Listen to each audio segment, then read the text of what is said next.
Primeiro passo que é obrigatório também, eu vou circular aqui, passo obrigatório para vocês não esquecerem, é a punção negativa. O que é a punção negativa? Após a gente introduzir a agulha, a gente vai aguardar ali para saber se houve retorno venoso dentro do tubete, para a gente evitar injeções intravasculares. Se a gente introduzir e anestesiar, depositar o anestésico no interior de um vaso, a gente pode ter uma sobredosagem relativa. O que é isso? Eu não estou administrando um grande volume de anestésico, mas pelo fato de eu ter depositado no interior do vaso, ele atinge concentrações no sangue de maneira quase que imediata, Então é por isso que é muito importante a gente fazer a punção negativa, para evitar a injeção intravascular. E aí vamos falar das técnicas. A primeira técnica que eu queria trazer para vocês é a técnica supraperiosteal ou paraperióstica. Vocês viram na aula do professor André, da professora Micena, da professora Hortência, tudo que a gente precisava saber, e agora eu tenho certeza que vocês já entendem por que a paraperióstica vai funcionar melhor na maxila do que na mandíbula. Como o próprio nome já fala, a gente vai depositar o nosso anestésico ao lado do periósteo. Para significa ao lado.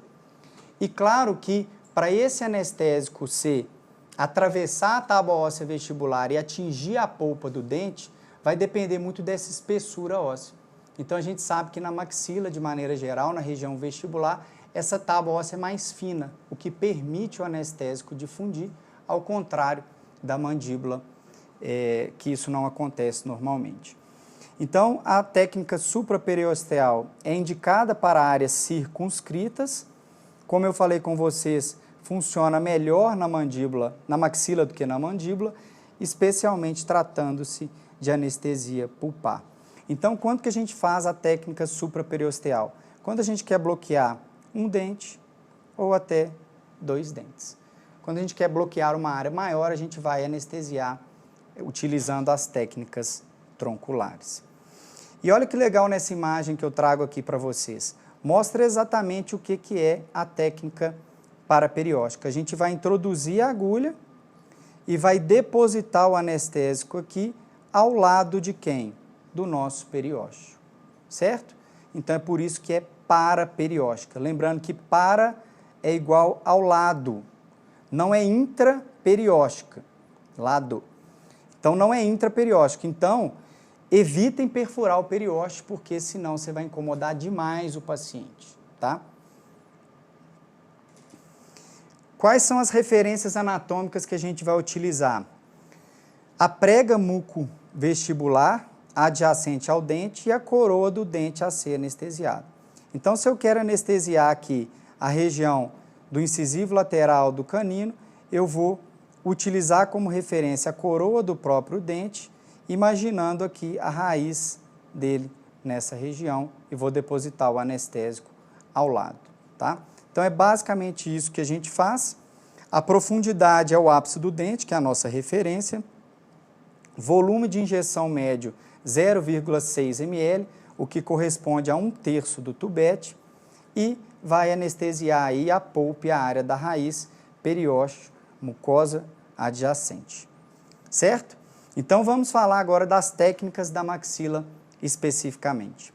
A primeira que a gente vai ver é a técnica do nervo alveolar superior posterior, ou NASP. Ela é eficaz para anestesiar o primeiro, segundo e terceiro molar superior, exceto quem, como foi brilhantemente descrito pelos outros professores, exceto a raiz mesiovestibular do primeiro molar superior, certo? Que vai ser inervada pelo médio, ou quando o médio não está presente, que isso acontece em parte da população, entre 30% a 40%, essa região vai ser suprida pelos ramos anteriores que a gente vai ver logo à frente. Pontos importantes para a gente vai utilizar a prega mucovestibular acima do segundo molar superior e a gente vai 45 graus em direção posterior para atingir aquelas foraminas alveolares foraminas alveolares que foram descritas anteriormente. E eu vou mostrar isso aqui para vocês. A profundidade é mais ou menos 16 milímetros. A gente vai injetar ali de 0,9 a 1,8 ml, que corresponde a um tubete anestésico, e a gente vai conseguir anestesiar a polpa do terceiro, segundo e primeiro molar, exceto a raiz mesovestibular do primeiro molar, o osso alveolar, a gengiva vestibular e o ligamento periodontal. Então, essa é a técnica dos ramos ou do nervo alveolar superior posterior. A gente utiliza uma outra referência anatômica importante aqui, que é a crista infrazigomática, que é essa projeção do zigoma em direção à maxila. Então, a gente vai utilizar aqui o segundo molar superior como referência e a gente vai palpar aqui a crista infrazigomática para nos guiar também. E a gente vai entrar com a agulha 45 graus em direção supero-posterior e vai depositar o anestésico nessa região das foraminas alveolares, certo? Então, são as estruturas anatômicas importantes para a gente levar em consideração. Lembrando que toda essa colinha aqui vai estar disponível para vocês no e-book, para que vocês nunca mais tenham dúvida, certo? Então, a área anestesiada aqui, quando a gente anestesia o nervo alveolar superior, posterior, a gente vai anestesiar polpa dentária do terceiro, do segundo, do primeiro, exceto a raiz mesovestibular do primeiro molar superior e o tecido mole também da região vestibular. A gente está bloqueando, quando a gente faz essa técnica, tudo para a gente fazer uma cirurgia, por exemplo, de um terceiro molar superior, exceto a mucosa do palato, que a gente vai ver mais para frente, que a gente vai ter que anestesiar o palatino maior, que é responsável pela sensibilidade do palato nessa região, certo? Próxima técnica, nervo alveolar superior médio. Lembrando, como eu falei com vocês, ele está ausente em 30% dos pacientes e ele é responsável aqui por inervar os pré-molares mais a raiz mesovestibular do primeiro molar superior. Quando ausente, quem vai ser responsável por essa região, em termos de inervação, são os ramos alveolares anteriores, certo? Técnica de anestesia, a gente vai utilizar como referência a prega mucovestibular acima do segundo pré-molar superior e a gente vai também atingir ali, em termos de profundidade, o ápice do dente. Então, é como se fosse basicamente uma paraperióstica mais superior aqui nessa região. A gente consegue bloquear bem esses ramos, certo? E aí, o que a gente vai anestesiar então? A raiz mesovestibular do primeiro molar superior, primeiro e segundo e primeiros pré-molares, mais a mucosa dessa região aqui também. Beleza? O nervo alveolar superior anterior, então, é importante a gente recordar tudo que já foi dito em relação ao infraorbitário e os ramos anteriores. Reparem na imagem aqui, como foi descrito bem pelos outros professores. Aqui a gente tem o nervo maxilar, segunda divisão, certo? Do trigêmeo, penetrou aqui através do forame redondo e a gente vai ter as suas ramificações. Mas reparem que antes de penetrar na órbita, os ramos alveolares superiores posteriores descem aqui para inervar os dentes posteriores, como nós vimos. Depois que penetrou na órbita, aí nós vamos ter duas ramificações principais. O médio, que está aqui, e o anterior, que está aqui. Então, pessoal, recordando, os ramos médio e anterior, eles são ramos do infraorbitário, antes de emergir na face aqui, através do forame infraorbitário. Certo? Beleza? Tá claro aí para todo mundo? Então, pessoal, olha que interessante, toda vez que eu depositar anestésico aqui próximo à minha região do forame, esse anestésico vai penetrar aqui no forame infraorbitário e vai conseguir bloquear também os ramos alveolares superiores anteriores, que emitem seus ramos aqui normalmente 0,5 ou 5 milímetros antes da abertura do forame. Então, ao depositar o anestésico aqui na região próxima ao forame, eu vou bloquear tanto o nervo infraorbitário na face, mais os ramos alveolares superiores anteriores, certo? É por isso que quando a gente faz anestesia nessa região, o paciente relata também que está sentindo os dentes anestesiados, certo? Lembrando que depois que o nervo emergir aqui na face, como nervo infraorbitário pelo forame infraorbitário, ele vai emitir 3 ramos principais. Volta em mim aqui, ele vai emitir o ramo palpebral inferior, que vai trazer sensibilidade para a pálpebra inferior, nasal lateral e labial superior. Então, quando a gente bloqueia o nervo infraorbitário, a gente está bloqueando também toda a sensibilidade dessa região. Perfeito. Como foi mostrado para vocês anteriormente também, aqui nós temos o nervo infraorbitário após emergir na face. Ele emerge normalmente de 0,7, 0,8 milímetros abaixo da borda inferior da órbita. E uma referência importante para a gente localizá-lo é a linha da pupila. Então, a gente olha a pupila do paciente e o centro da pupila normalmente vai coincidir aqui com a abertura do forame, certo? Em torno de 7 a 8 milímetros abaixo da borda inferior da órbita. Lembrando que a gente vai depositar o nosso anestésico aqui nessa região para anestesiar o infraorbitário, bloqueando também os ramos alveolares superiores anteriores. E aqui a gente tem 2 músculos importantes relacionados a essa região, que é o levantador do lábio superior, que está aqui em cima, e o levantador do ângulo da boca. Então, a gente deposita o anestésico nessa região, que corresponde ao espaço canino.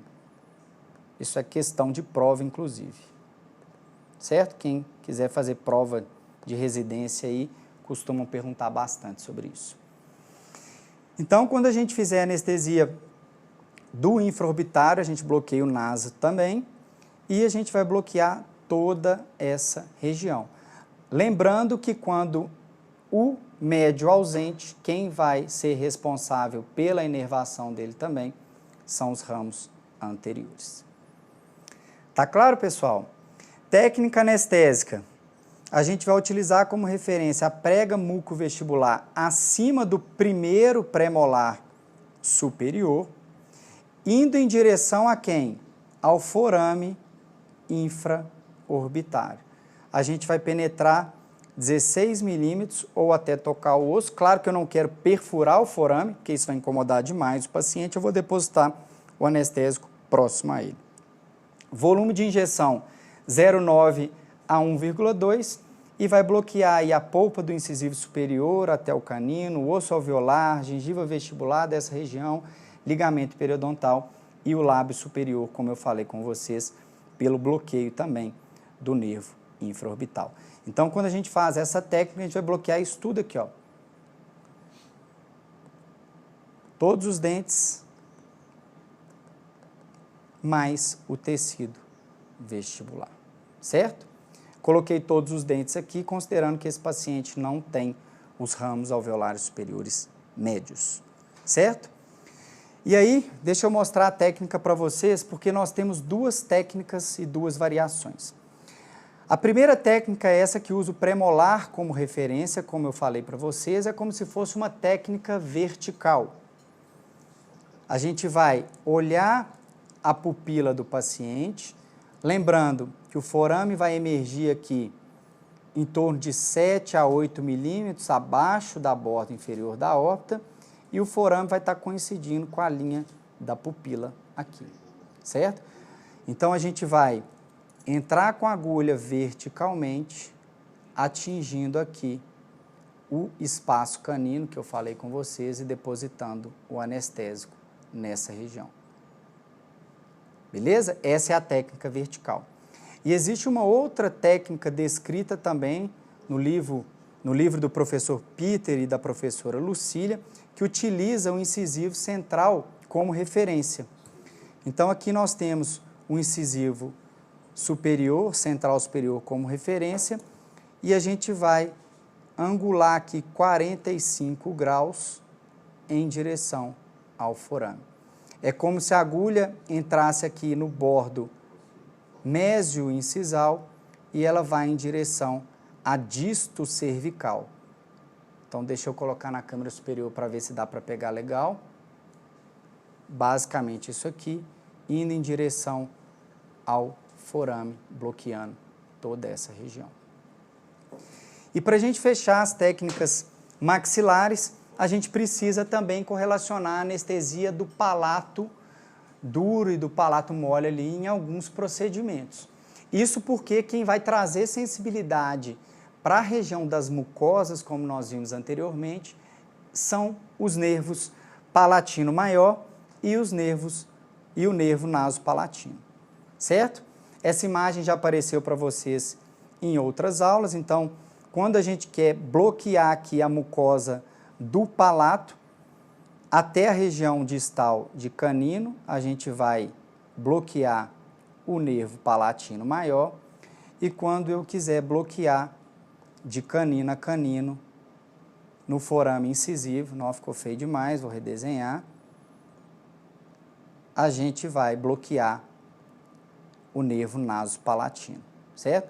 Então, como o nervo nasopalatino, ele emerge aqui no forame incisivo na linha média, quando eu bloquear, eu vou anestesiar os dois lados. Quando eu quiser bloquear o palato, a região posterior de um determinado lado, eu vou ter que anestesiar, consequentemente, o lado que eu quero, certo? Então, eu posso também fazer infiltração local ao longo do palato, porque ele é um nervo superficial. Então, eu posso fazer pequenos bloqueios em qualquer região, certo? Quando eu fizer o bloqueio do palatino maior, vai bloquear toda essa área até a linha média, como eu exemplifiquei para vocês. E aqui, o nasopalatino, da região distal de canino a distal de canino. Então, se a gente vai fazer um procedimento cirúrgico nessa região, por exemplo, eu vou bloquear, por exemplo, o nervo alveolar superior posterior, que vai bloquear o dente, a polpa, o osso vestibular, a mucosa vestibular, periósteo, mas eu preciso completar aqui com o palatino maior, porque eu vou precisar suturar, eu vou manipular o tecido mole do palato, então eu preciso bloqueá-lo também. Então a técnica é relativamente simples. A gente vai depositar próximo do forame, o volume de injeção é de 0,45 a 0,6, a profundidade é de 5 milímetros e vai bloquear toda aquela região que eu mostrei para vocês. Então a gente vai introduzir a agulha no forame, utilizando todas aquelas referências que nós já vimos e foram elucidadas para vocês, e vamos depositar o nosso anestésico, certo? Alguns livros descrevem o ponto de punção como se fosse na interseção aqui de uma linha imaginária entre a linha média da maxila e o segundo molar, como se fosse nessa região. Mas o forame normalmente ele emerge mais próximo dessa porção mais vertical da maxila e não da porção horizontal. Então, se a gente utilizar aqui como referência o segundo molar superior ou o primeiro molar superior, a gente pode depositar o anestésico nessa região, ele vai difundir e vai atingir o forame, certo? E por fim, o nasopalatino. Nossa grande e principal referência é a papila incisiva, no forame incisivo, e a gente vai introduzir a agulha nessa região. E eu queria mostrar para vocês duas variações de técnica. O volume necessário é bem pequeno, é 0,3 ml, e vai anestesiar toda aquela porção anterior do palato duro, de canino a canino, como eu mostrei para vocês. Então, para a gente bloquear o naso palatino, a gente vai bloquear aqui através do forame incisivo, utilizando a papila incisiva como referência. Mas aí, pessoal, essa é uma técnica anestésica que incomoda demais o paciente. E aí alguns autores descreveram a técnica dos 3 pontos. A técnica de um ponto só é essa aqui. Você vai direto na região próxima ao forame e anestesia, incomoda muito o paciente. A técnica dos 3 pontos é isso aqui, ó. Eu vou progredindo com a minha anestesia de modo que a minha primeira traz mais conforto para as demais. Então, o que a gente faz? A primeira é como se a gente fizesse uma paraperióstica nessa região anterior da maxila, que vai bloquear essa região aqui, certo? O segundo passo, eu já vou fazer uma infiltração na papila entre esses 2 incisivos, entre os 2 incisivos centrais. Reparem aqui, inclusive, a isquemia na região. Então, bloqueei aqui em cima, paraperióstica, o paciente já não sente essa segunda punção na região entre os incisivos, e quando eu depositar o anestésico aqui, ó, ele vai difundir através do tecido mole e vai bloquear essa região posterior aqui da papila incisiva também. Então, o terceiro ponto praticamente é incômodo para o paciente. Então, primeiro ponto aqui, segundo ponto bloqueio aqui, o anestésico vai difundir para a região do forame e vai bloquear aqui o tecido mole, de modo que a sua terceira e última punção, já de fato para bloquear o nervo, vai ser praticamente incômoda para o paciente. Essa foi a aula de técnicas anestésicas maxilares. Um grande abraço e até a próxima.